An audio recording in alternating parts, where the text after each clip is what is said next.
students, welcome to Plus 2 Political Science class. Today, I will discuss Lesson 9, Indian Constitution, the Preamble.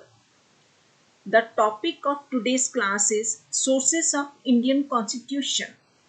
The objectives of the lesson are meaning of preamble, nature of Indian state, objectives of the state, features of Indian Constitution, and sources of Indian Constitution. Already I have discussed with you the topics meaning of preamble, nature of Indian state, objectives of Indian state, features of Indian constitution. Today I am going to discuss sources of Indian constitution. Under sources of Indian constitution, I will discuss with you the following points: values of national liberation movement, foreign constitution, constitutional amendments, judicial decisions, conventions, the Government of India Act 1935, the Constituent Assembly and its record. These are the sources of Indian Constitution. Before discussion of these sources, I will discuss the key terms with you. The first key term is popular sovereignty. I will discuss this term with an example. Whenever there will be elections in India, all the citizens of India above 18 years will go to the polling booth and cast their vote. Ultimately, the elected candidates will sit in the Lok Sabha, and the party with 51% or more members will form the government. In this case, we the common people are in Lok Sabha and are a part of the government. So, what is popular sovereignty? Popular sovereignty means the people are the ultimate source of their government. Is it clear? In English language, popular means common, but in political science, popular means related to the people. So, people are sovereign in democracy. Okay. Next is communal electorate. Example is before independence, the British under Morley Minto reforms in 1909 introduced this system to divide Hindus and Muslims. Students, you know, in revolt of 1857, Hindus and Muslims protested against the British together.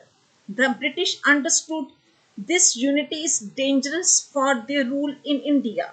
Now they followed the policy of divide and rule. Under this policy, they divided Bengal also in 1905, and under the same policy of divide and rule, they introduced Morley Minto reforms in 1909, and they introduced the communal electorate system. Okay, under this system, they legalized the process in which voters will cast their votes on the basis of religion. That is, Hindus will vote to the Hindu candidates and the Muslims will vote to the Muslim candidates. This is called communal electorates. Against this, there is joint electorate. It is totally opposite to it. Suppose you are living in year 1921, totally 100 years back, and today there are elections. On the basis of Morley Minto reforms, you will cast vote to the candidate of your religion. Suppose if you are Sikh, you will cast vote to Dr. Manmohan Singh, and if you are Hindu, you will cast vote to Narendra Modi. Not on the basis of party, BJP or Congress, but on the basis of religion. But today in 2021, we are living in free India. We have the option to vote to the party of our choice. Today, the political parties in India are not formed on the basis of religion. This is called joint electorate system. The system of elections in which voters cast their votes on the basis of party of their choice and not on the basis of religion or community. Today, the voters cast their vote on the basis of their choice of party. Either they cast vote to Any party, BJP, Congress, or any party, local parties, regional parties, national party, this way. Okay. Now I will start the topic, that is sources of Indian Constitution. Students, you see the picture of father of Indian Constitution, that is Dr. B.R. Ambedkar. Now I will introduce the topic. The Constitution of India is a unique constitution, not only for being the constitution of world's largest democracy, but also for its best features taken from a number of constitutions of the world. Students, you know India is called the world's largest democracy. Why it is called the largest democracy? No doubt China is the largest populated country, but it is not democratic country. India is second largest populated, but India is democratic country, so India becomes largest democratic country. So India has taken its sources from various constitutions of the world. The founding fathers of the constitution used several sources to weave the constitutional provisions into a solid and stable democratic constitutional system for India. We can study the sources of Indian Constitution under the given heads. The first source is value of national liberation movement. You know, that was a time when our freedom fighters were struggling for freedom. And the main aim of the national liberation movement was a struggle against British colonial rule.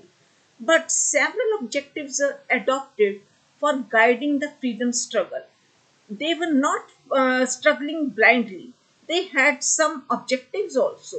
Like example, under Mahatma Gandhi's non-violent path, we learn to have faith in peaceful, non-violent and constitutional means. So these were the objectives which were later adopted by our constitution framers: peaceful, non-violent and constitutional means.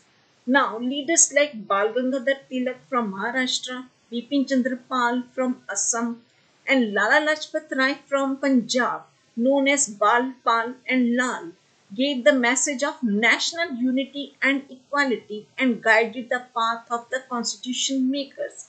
You know, Bal, Pal, and Lal gave the message of national unity and equality, as Mahatma Gandhi gave the message of peaceful, non-violent, and constitutional means, and Balpal and Lal gave the message of national unity and equality.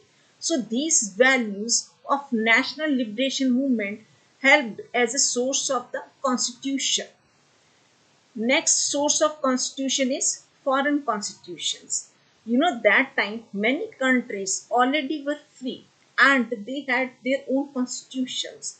Now I will tell you which countries' constitutions good points were adopted by our Constituent Assembly.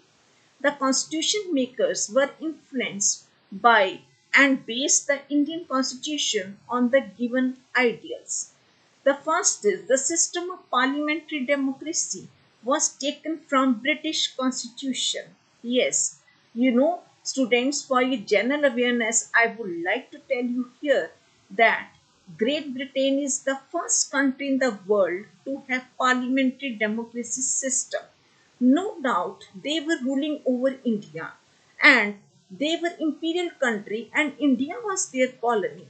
But still our freedom fighter, they decided to accept their parliamentary democratic system because it was a good system. And till today they also have the same system and India also is having the same system.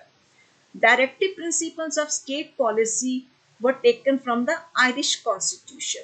You know what are directive principles of state policy? These are the directions to the government to make country a welfare state, and they are taken from the Irish Constitution. And fundamental rights are taken from the American Constitution. I hope you know about it also very well. You know, in the beginning there were 7 fundamental rights, but now we have 6 fundamental rights. Right to property is no more fundamental right. It is a legal right now. Next is emergency provisions. They are taken from German constitution. I hope you know there are three types of emergencies. First is under Article 352 national emergency. Second is state emergency under Article 356. And third is financial emergency under Article 360. These are emergency provisions is taken from German constitution. So the Indian constitution framers were greatly influenced by these constitutions which were at work in democratic states of the world. However, they didn't borrow the features blindly. Yes, they didn't take it blindly. In adopting these features, they kept the Indian needs and conditions in view. They were knowing what are the needs of Indians, what is the situation of India. According to Indian needs, they adopted the features from different countries' constitutions.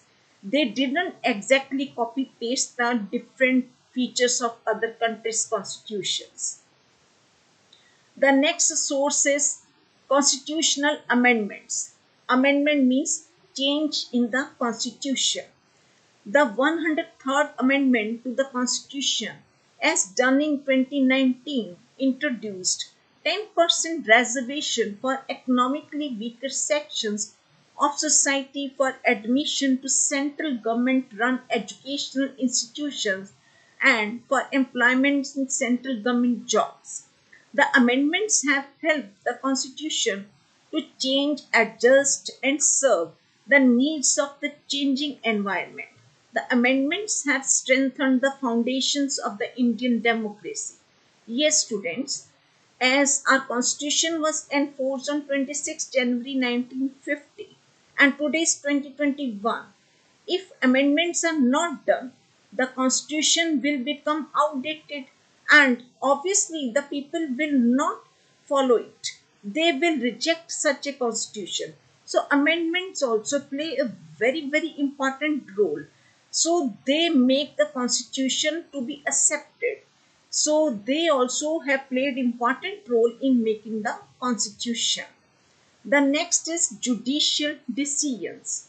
Here, I would like to tell you the decisions of the courts also play very important role in framing and enlarging and making constitution flexible. Yes, but here all the courts decisions don't come in the constitution category.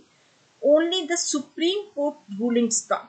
The Supreme Court ruled that the Parliament had the power to amend the fundamental rights, but without changing the basic structure of the Constitution.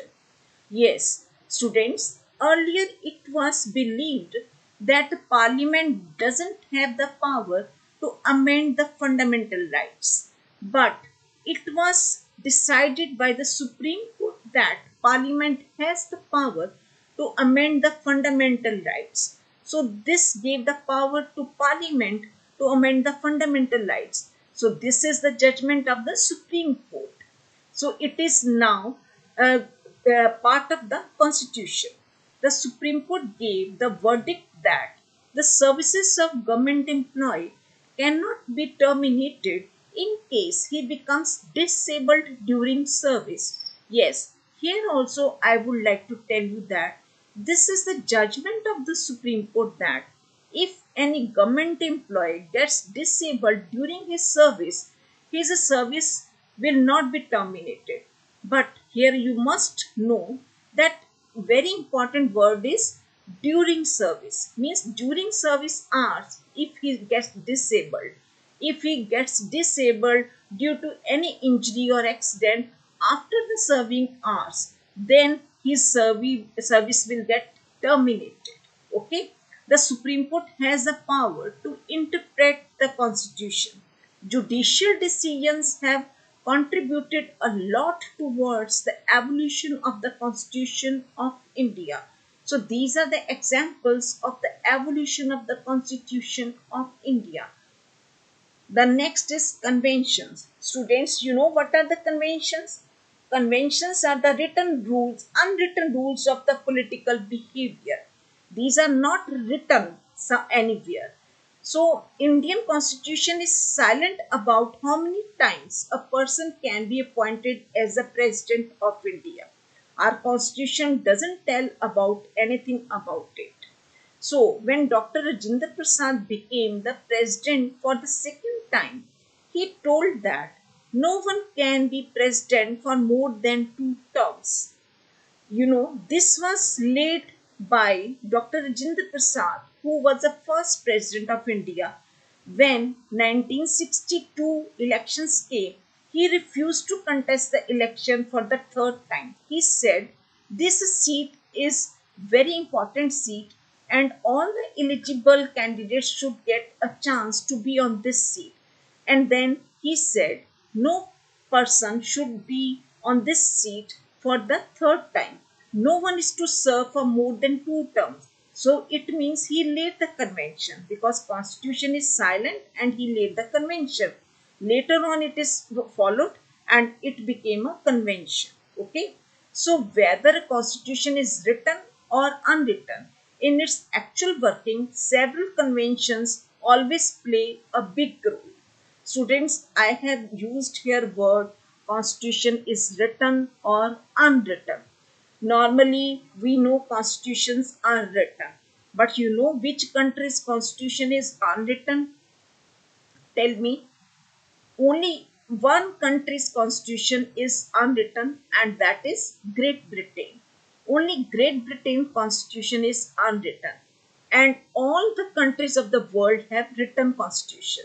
So whether a constitution is written or unwritten, actual working, several conventions always play a big role. These regulate the working of almost all the political institutions and offices of the government. Conventions can be defined as the unwritten rules of political behavior which are followed by power holders. Yes, these are unwritten rules. These are not written anywhere. So these are just laid by some head of the institute and then they are followed. And when they are followed for unlimited times, they become the conventions. It is not made and enacted. It is gradually grows. These are not enacted. Enacted means passed by some organization or some body like parliament or anything. These are just made and gradually grows. Long usage leads to the recognition of a practice as a convention. Next is source of the constitution is the Government of India Act 1935. Students in class 10th, you all have done about it also. The Government of India Act 1935. During our colonial rule of British, they ruled over India and they passed the Government of India Act 1935 when they sent Simon Commission to India in 1928. The Simon Commission made its report, and on the basis of this report, there were 3 roundtable conferences held in England, and the British government had 3 roundtable conferences and discussed about Indians' demands and passed the Government of India Act 1935. But this act had some weak points also. You know which were the weak points? Like it introduced the half-hearted democratic system. That is, it introduced communal electorate system in place of joint electorate system. Yes, already I discussed about communal electorate system when I talked about Morley Minto reforms in 1909 when British divided Hindus and Muslims. But here I am talking about 1935. So what they divided now in 1935? Whom they divided? Yes, this time they divided Hindus and Harijans. Yes. So Mahatma Gandhi took fast unto death and Dr. B.R. Ambedkar and Mahatma Gandhi had a compromise. Yes, you all have done about this in class 10th history. So the British introduced communal electorate system in place of joint electorate system. But now we have joint electorate system in free India, and we cast votes according to the party of our choice and not on the basis of religion of the candidate. There is joint electorate system in free India in place of communal electorate. Is it clear? And the next example is the constitution makers were influenced by the division of powers between the center and states and introduced it in India by dividing the subjects into three lists, that is union list, state list and concurrent list, by keeping the center strong. Like this division of powers was also part of the Government of India Act 1935. This was a good thing. If communal electorate was a wrong thing, but this division of power was a good thing. Now this is taken in the Constitution of India. Now, on the basis of three lists, union list, state list, and concurrent list, the powers are divided between center and the states. Like finance, defense, foreign relations, railways, departments, etc., are in the union list, and agriculture, police, public health, and sanitation, etc., are in the state list. This act means Government of India Act introduced a good point, that is the division of powers between center and the states. Next is the Constituent Assembly and its record. This is also the source because main work was done by the Constituent Assembly. So they also made its record.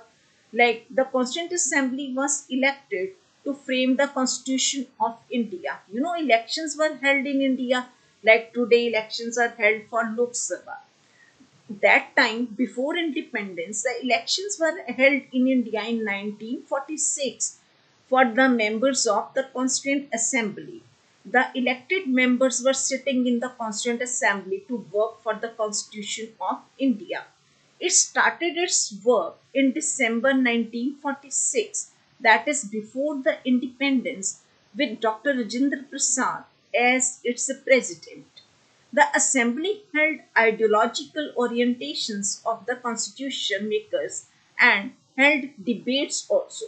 Obviously, they were sitting together when they were having discussion. So they had debates also because someone was speaking in favor, someone was speaking against. So there were debates also. It provided the basic threads for the constitution formation. The adoption of all the features bear the imprint of the values and ideas cherished by the framers of the Constitution. The Assembly also specified the objective of making India a sovereign independent republic on the principle of popular sovereignty. I already told you in English language popular means common, but in political science popular means related to the public. So sovereignty is given to the people. So the ideal of popular sovereignty is accepted in the through the Constituent Assembly. The Constituent Assembly, after debates over all the aspects, the decision on every provision was taken either through unanimity or by vote. So this is how they reached on any decision, either through unanimity or by vote. So they kept the record of all the debates. Okay. The record of debates is always used by the Supreme Court in interpreting the various provisions of the Constitution. Constitutional matters are directly go either to the High Court or to the Supreme Court. So, while interpreting the constitutional cases, the Supreme Court refers to the record of the debates. The drafting committee, under the chairmanship of Dr. B.R. Ambedkar, submitted the draft to the Constituent Assembly on 4th November 1948. After long discussions and debates, the Assembly finally adopted the Constitution on 26 November 1949. The draft of the Constitution as such constitutes a source of the Constitution of India. Yes, we know very well that our Constitution was adopted on 26 November 1949.